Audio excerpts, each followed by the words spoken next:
Today, I am going to talk about one of my favorite comfort reads. This particular web novel is a slice of life combined with non toxic drama and romance. It's one of those rare web novels that is good for the heart. The name of the web novel is Hokuou Kizoku to Moukinzuma no Yukiguni Karigurashi, or the snow country hunting life of the northern nobleman and the Raptor wife. I know it's quite the long title, but aren't they all that way? Anyways, I first came across this web novel way back in 2016. Back then, I was going through a pretty tough time in my life and was in quite a bit of distress. It was one of those times when your usual isekai power fantasy web novels weren't just doing anything.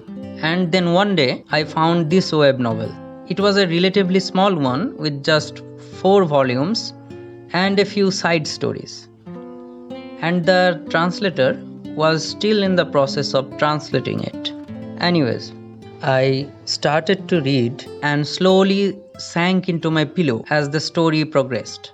The story seemed warm. It was slow and it made me feel like sipping on a warm cup of tea while watching the rain outside my window. The story begins at a ball, which is a formal dance party popular amongst Western nobles. Our protagonist is a small noble of a remote territory, which is a barren land covered with snow half the year.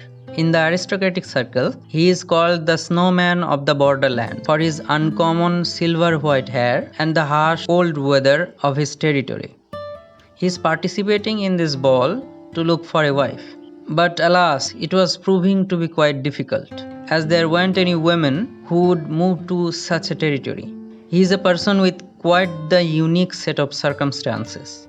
However, as fate would have it, another person with a different set of unique circumstances just happened to be attending this ball. Entered Sieglind, the eldest daughter of a militaristic noble family. Having spent most of her youth in the army, she is well past the age of which nobles would consider appropriate for marriage. She has a heroic charm to her that is particularly devastating for young women. Our protagonist, Richard, is instantly taken by Sieglind's charm, and he immediately takes the initiative. After having a bout of conversation, he found that this woman was particularly suited for his circumstances. And so these two people who came from drastically different backgrounds were brought together by their respective circumstances. There is no instant love between the couple.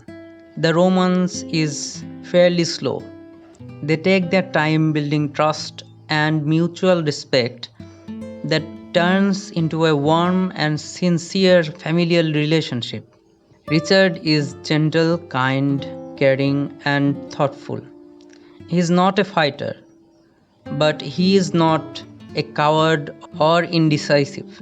He is considered a competent leader of his people. While Sieglind, who is older in age, is sufficiently independent and she is eager to learn new things. Her life has taught her how to adapt to her surroundings.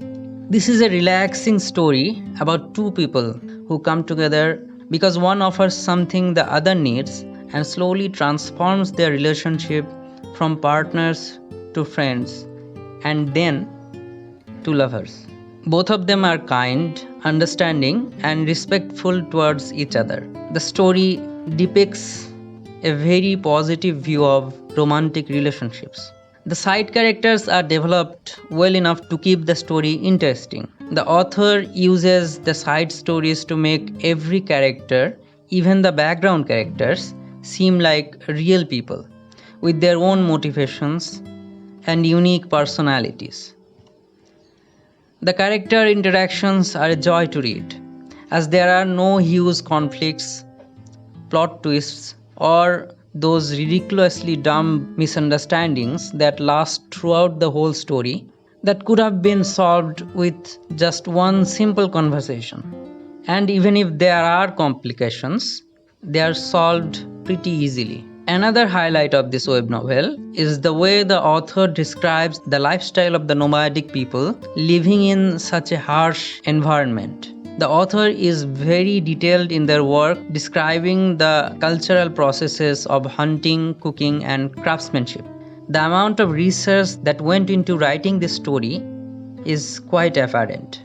For example, there are times when the author would describe the whole crafting process of various products and dishes.